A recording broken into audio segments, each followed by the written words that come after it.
The Directive, your own training institute.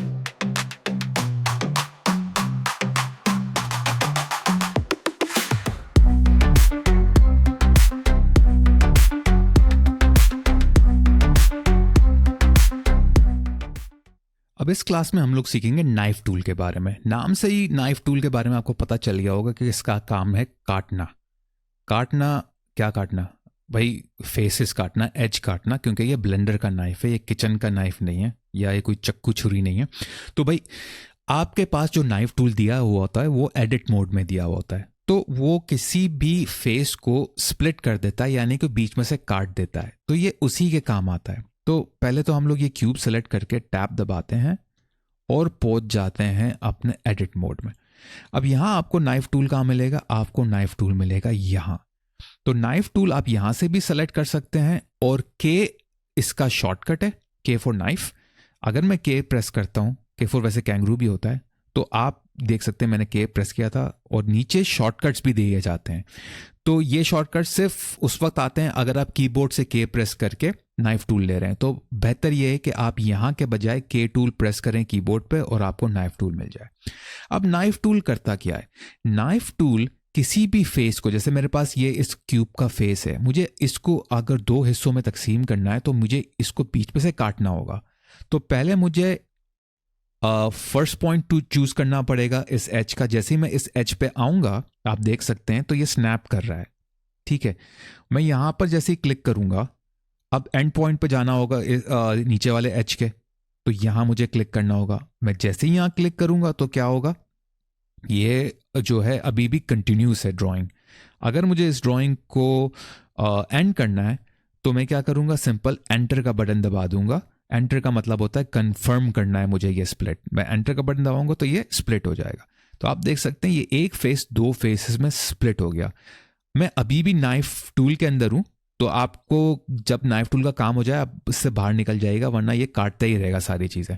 तो अब आपको क्या करना होगा कि ये चेक करने के लिए कि भाई स्प्लिट हुआ या नहीं, इसको मैं आपको दिखा देता हूँ। मैं ये लेता हूँ और यहाँ से सेलेक्ट टूल, यहाँ से फेस, इसको क्लिक करता हूँ और आपको दिखाता हूँ कि स्प्लिट हो गया या नहीं। जी, स्प्लिट हो चुका है। तो ये अलग बन गया, ये अलग बनाएंगे, तो इस तरह ये स्प्लिट हो गया।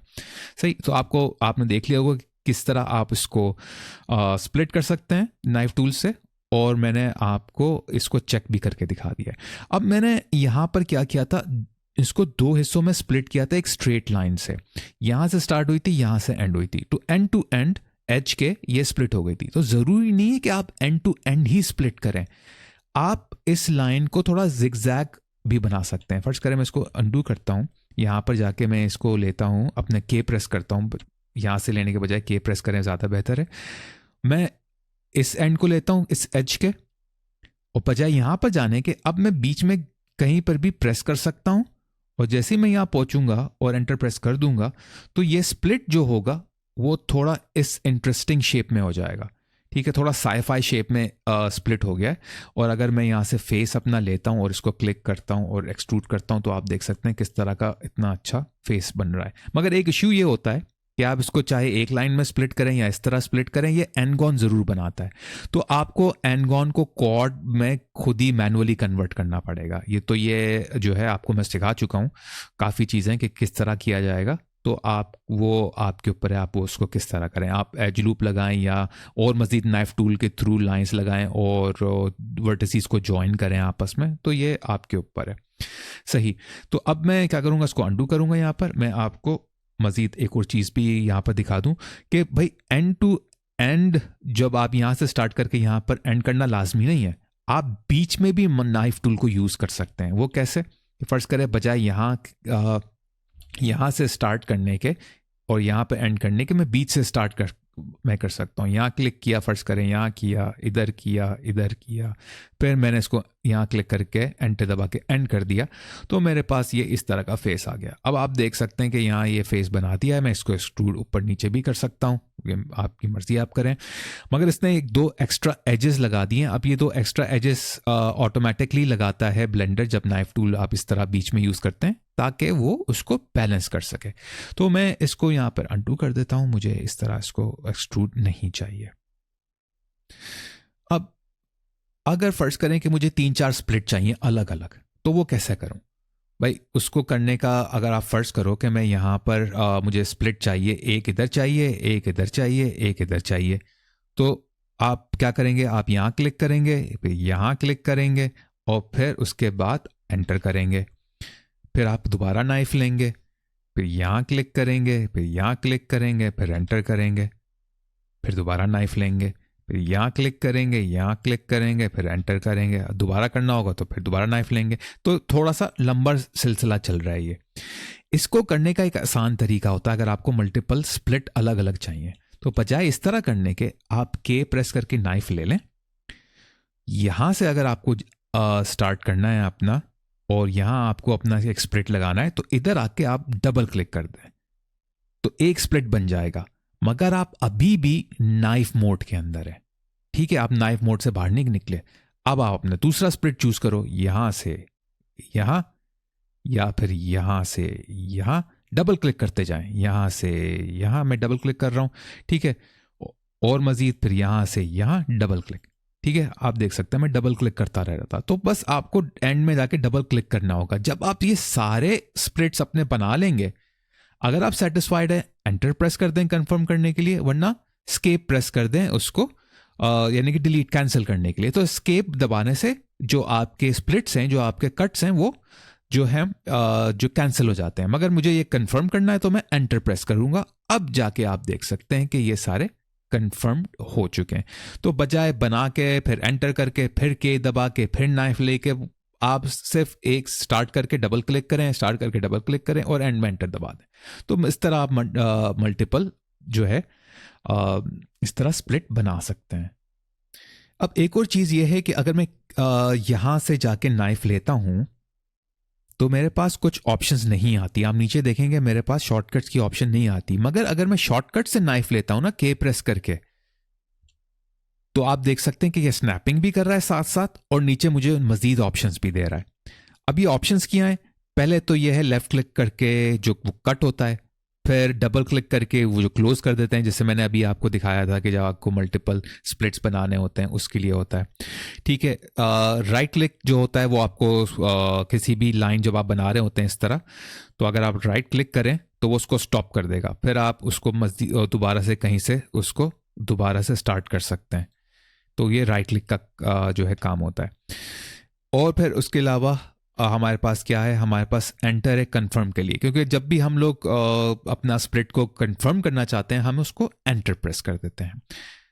आगे जाके हमारे पास आता है कंट्रोल जी, जो है अंडू के लिए, जो तो आपको सबको पता है। मिडिल माउस बटन आपको पता है पैनिंग के लिए यूज हो रहा है। यहाँ पर यहाँ है शिफ्ट, और ये शिफ्ट कह रहा है mid point step. Mid point snap क्या होता है? अगर मैं यहाँ आता हूँ कहीं पर भी किसी एज पे, ये स्नैप तो इसको कर रहा है मगर मैं कहीं पर भी इसके एज की डायरेक्शन में जा सकता हूँ, ठीक है? अगर मैं शिफ्ट प्रेस करता हूँ और फिर एज की तरफ जाता हूँ तो ये उस एज के मिडल में स्नैप कर रहा है। मैं यहां क्लिक कर सकता हूं और फिर मैं नीचे वाले एज पे जाऊंगा तो वो नीचे वाले एज के मिडल को स्नैप करेगा और फिर मैं एंटर कर दूंगा। तो ये क्या करता है? मिडल किसी भी एज के और मिडल किसी दूसरे एज के, कहीं पर भी आप जो है के दबा के जब आप बना रहे होते हैं ये स्प्लिट, ये कट, तो वो वहां के उस एज के मिडल में बनता है। आप ये देख सकें मैंने अभी भी शिफ्ट प्रेस किया हुआ है, तो मैं यहाँ क्लिक करूंगा और फिर एंटर दबा दूंगा तो ये इसके मिडल में और इसके मिडल में बनाया है। तो ये मिड पॉइंट स्नैपिंग के लिए यूज होता है, काफी काम की चीज है ये। अच्छा, कंट्रोल क्या करता है? ये आपके किसी भी स्नैपिंग को ऑफ कर देता है। फर्स्ट करें कि मैं यहाँ पर किसी भी एज पे जाता हूँ तो वो एज स्नैप हो जाता है। आप देख सकते हैं किसी भी स्नैप पर आता हूँ तो वो येलो बन जाता है स्नैप, ठीक है? वो एज जो है वो येलो बन जाता है और वहाँ मेरा जो है नाइफ उसकी डायरेक्शन में जाना शुरू हो जाता है क्योंकि वो स्नैप कर चुका है उसके ऊपर। अगर मुझे इस स्नैपिंग को इग्नोर करना है तो सिंपली मुझे क्या करना होगा? कंट्रोल प्रेस करना होगा अपने कीबोर्ड पे। जैसे ही मैं कंट्रोल प्रेस करके जाऊंगा किसी भी एज के ऊपर तो वो स्नैपिंग ऑफ कर देगा और मैं फ्रीली कहीं पर भी इसको बना सकता हूं। सही है? तो ये एक यानी कि इग्नोर करने का एक तरीका है किसी भी स्नैपिंग को। अब आगे आते हैं, हमारे पास है सी क्या है? ये कट थ्रू है। अब मैं यहां पर आके अंडू करता हूं सब चीजों को ताकि मेरे पास क्लियर व्यू आए, ठीक है?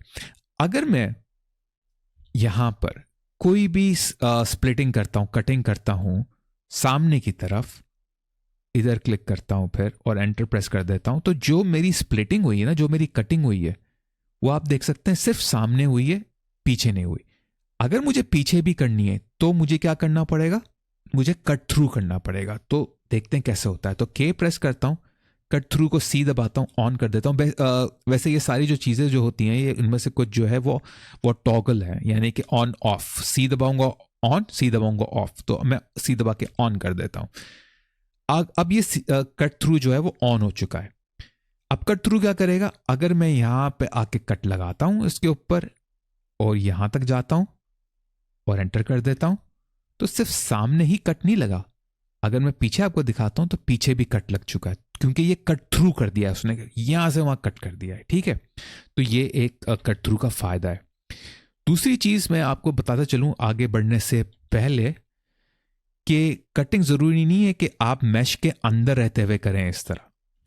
आप कटिंग यहां से भी स्टार्ट कर सकते हैं, मैश के बाहर। और वो किस तरह होती है, वो एक दफा क्लिक करके यहां पर क्लिक कर दें और वो खत्म हो जाएगी, अगर आप एंटर प्रेस करते हैं, कंफर्म कर दें तो इस तरह भी कर सकते हैं। जरूरी नहीं है कि आप मैश के अंदर ही हो, बाहर से भी इस तरह आप इसको कर सकते हैं और फिर एंटर दबा दें।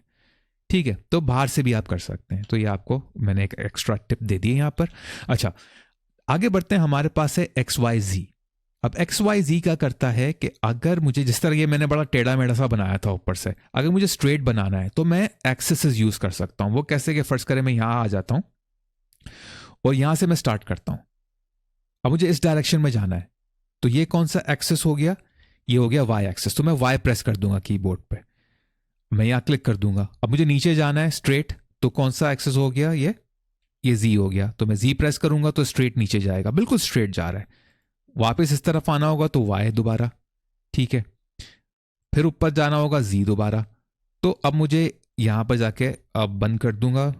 ठीक है, अगर मुझे ये एक्सेसेस बंद करना है ना, ऑफ करना है, क्योंकि आप देख सकते हैं Z अभी भी ऑन है, तो मैं Z को फिर दोबारा एक दफा और प्रेस करूंगा, फिर दोबारा प्रेस करूंगा तो ये ऑफ हो जाएगा और मैं एंटर इसको कंफर्म कर दूंगा। अब आप देख सकते हैं कि यहां पर किस तरह मेरे पास बिल्कुल स्ट्रेट बॉक्स बना है, क्योंकि मैंने यहां पर एक्सेसेस यूज करे हैं जिसने मुझे ये स्ट्रेट बॉक्स बनाने में मदद करी है। ये बड़ा टेढ़ा मेढ़ा बना था, तो इसका एक ये फायदा हो जाता है। ठीक, तो ये आपको समझ में आ गया होगा। अब मैं के दबाता हूं दोबारा और जाता हूं इसकी तरफ फिर से। अब आप यहां देखेंगे मेरे पास है नेक्स्ट S, जो मेजर के लिए काम आता है। ये क्या करता है कि अगर आपने S प्रेस कर दिया ना, ऑन कर दिया, दोबारा करेंगे ऑफ हो जाएगा, तो ये उसके लिए होता है। ठीक है, तो ऑफ और ऑन, अभी मैंने ऑन रखा हुआ है। जब मैं ऑन रखूंगा ना, तो आप देखेंगे जहां पर भी मेरी लाइन जा रही है वहां ये एंगल भी शो कर रहा है, वहां उस लाइन की लेंथ भी शो कर रहा है। तो ये आपको एक पूरा यानी कि उसके यूनिट्स, उसकी मेजरमेंट यूनिट्स दे रहा होता है। आपको पता चल रहा होता है आप कितने एंगल पे उसको वो कर रहे हैं, जो है स्नैप कर रहे हैं, या फिर आप उसको स्प्लिट और उसकी कट कर रहे हैं। अगर आप जो है यहाँ से स्नैपिंग भी ऑन कर देंगे ना ऊपर से, तो और मज़ीद ये अच्छी तरह से यानी कि स्नैपिंग उसकी वो ये जो है एंगल उसका चलेगा या इसकी मेजरमेंट चलेगी।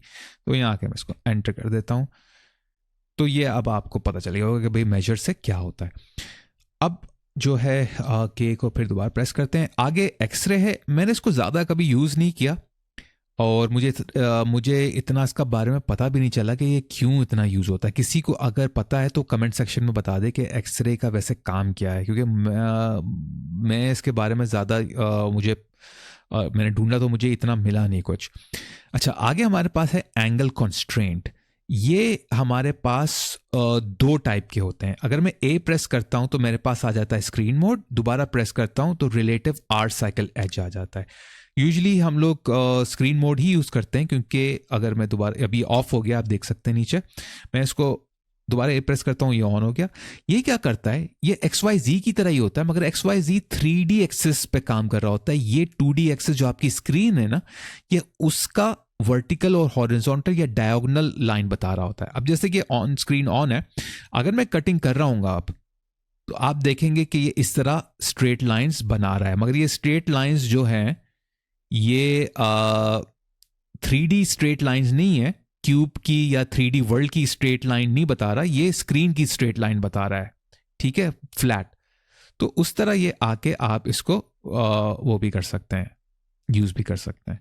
ठीक है, मैं एंटर कर दूंगा, आप देख सकते हैं किस तरह मैंने स्ट्रेट लाइन व्यू बना दी। तो ये आप इस तरह काम भी इसका कर सकते हैं। और आप रिलेटिव एज साइकिल भी यूज़ कर सकते हैं, वो भी आपकी मर्जी है। उसमें क्या होता है, उसमें थोड़ा सा डिफरेंस होता है ये कि अगर मैं यहाँ पर इसको यूज़ करता हूँ, ए दोबारा दबाता हूँ ए, तो अभी रिलेटिव आर साइकिल एज हो गया है। तो मैं यहाँ इसको क्लिक करता हूँ और फिर यहाँ, तो आप देख रहे होंगे कि ये उस जैसे स्क्रीन में ड्राइंग उसने स्प्लिटिंग को कंटिन्यू रखा हुआ था ना, यहाँ वो कंटिन्यू नहीं रख रहा। ठीक है, और वो जो इसके रिलेटिव एज के जो रिलेटिव एज आ रही है ना, जो लाइन आ रही है, उस पर उसने रखा हुआ है। तो ये इसका एक काम है जो इसकी ये एक तरह से कंस्ट्रेंट हो जाता है, ये एक तरह से यानी कि और मज़ीद कंस्ट्रेंट बन जाता है, और मज़ीद यानी कि रिस्ट्रिक्ट हो जाता है उस जगह। तो मैं ये ज़्यादा यूज़ नहीं करता हूँ, मैं जो है स्क्रीन मोड ही ज़्यादा यूज़ करता हूँ। अब ये तो आपको शॉर्टकट्स वगैरह सारे पता चल गए होंगे इसके नाइफ टूल के, मगर एक और बात बताता चलूं कि नाइफ टूल स्प्लिटिंग और कटिंग के अलावा एक और चीज़ में भी बड़ी काम आती है। आपको मैंने पहले बताया होगा कि अगर आप कोई भी मैं यहाँ पे इसको डिलीट करता हूँ, ऑब्जेक्ट मोड पे जाके इसको डिलीट करके यहाँ पर नया बॉक्स लगाता हूँ। अगर मैं आपको एक चीज़ यहाँ पर क्या बताना चाह रहा हूँ, देखते हैं। मैं यहाँ पे इसको ऊपर से कट कर देता हूँ और इसको मैं Z एक्सेस पे ऊपर ले आता हूँ जी। तो आपको याद होगा मैंने आपको बताया था कि एनगॉन के ऊपर क्या चीज़ आप इस्तेमाल नहीं कर पाते मुश्किल से, यानी कि क्या चीज़ आप इस्तेमाल नहीं कर पाते, वो क्या है, उसको बड़ी मुश्किल होती है उसको इस्तेमाल करने में, वो है आपका कंट्रोल R, यानी कि एज लूप। यहाँ तो एज लूप लगेगा, मगर यहाँ जो एनगॉन बन गया है ना, यहाँ एज लूप नहीं लग पाएगा। तो मैंने लास्ट में आपको दिखाया था कि आप कैसे उसको लगा ज्वाइन कर सकते हैं वर्टिसेस को आपस में, तब जाके वो बन जाता है। तो थोड़ा सा लंबा प्रोसेस है, मगर अगर आपके पास ये इश्यू आता है कि आप एनगॉन होने की वजह से जो है लूप कट नहीं लगा पा रहे, तो वहाँ कौन सा टूल आपकी हेल्प करेगा बहुत ज़्यादा। ज्वाइन तो कर ही रहा था, जो हमने लास्ट क्लास में सीखा था, वर्टेक्स को जो आप ज्वाइन कर रहे थे। उसके अलावा हमारे पास बड़ा काम आता है टूल जो है नाइफ टूल, यही वाला नाइफ टूल। वो कैसे काम आएगा? सबसे पहले तो हमें क्या करना होगा कि यहाँ पर जो लाइन बनाने के लिए हमें इधर कट लगाने के लिए हमें के प्रेस करके एक चीज़ करनी होगी कि हमें कट सी थ्रू ऑन करना होगा, कट थ्रू ऑन करना होगा सी प्रेस करके। और ये सी प्रेस करके जब मैं कट थ्रू ऑन कर दूंगा ना, तो मुझे जाना होगा एक फ्लैट एंगल यानी कि फ्रंट ऑर्थोग्राफिक व्यू पे, जो मैं यहाँ से चूज कर लूँगा। पहले तो मैं इसको कैंसिल करता हूँ नाइफ टूल को। तो मेरे पास इस तरह का ये सामने बिल्कुल ऑर्थोग्राफिक व्यू आ गया है अपने इस हाउस का। सही, flat front view, orthographic front view अपने घर का आ गया है। तो मैं आराम से बिल्कुल स्ट्रेट लाइन में इसको कट कर सकता हूँ नाइफ टूल के जरिए।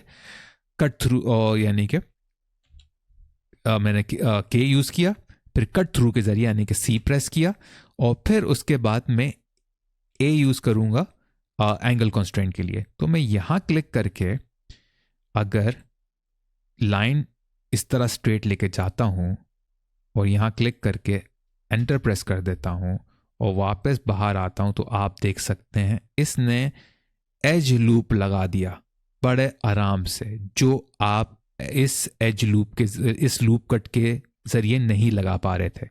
तो जो इस लूप कट के जरिए एज लूप नहीं लग रहा था, वो नाइफ टूल के जरिए लग गया। मगर उसकी एक ट्रिक थी, उसका तरीका था जो मैंने आपको बताया, क्योंकि आपको फ्रंट पर रखना इसलिए लाजमी हो जाता है क्योंकि आप जो ये के दबा के जो नाइफ टूल के दबा के नाइफ टूल यूज कर रहे होते हैं ना, और उसके बाद ये जो आप एंगल कंस्ट्रेंट यूज करते हैं ये 2D होता है, तो इसलिए आपको फ्रंट 2D व्यू ही चाहिए होगा।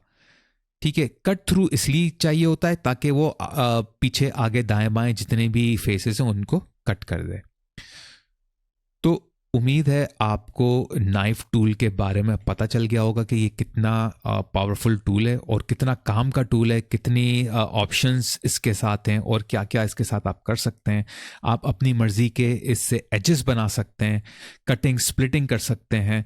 आज जहाँ एंड गॉन है वहाँ जब लूप कट के ज़रिए लूप एज नहीं लग रहा तो आप नाइफ टूल के ज़रिए लूप एज लगा सकते हैं। तो आगे मज़ीद हम लोग और जो है सीखेंगे दूसरे टूल्स के बारे में।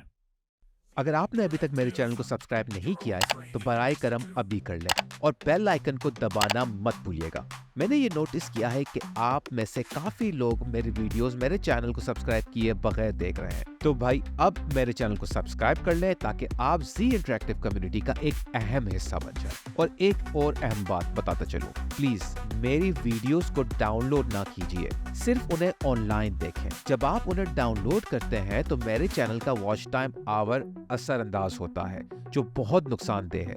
तो प्लीज आप उन्हें डाउनलोड ना करें बल्कि ऑनलाइन देखें। आप लोगों का बहुत बहुत शुक्रिया। अब मिलते हैं अगली वीडियो में, तब तक के लिए इजाजत दें और अपना बहुत ख्याल रखें।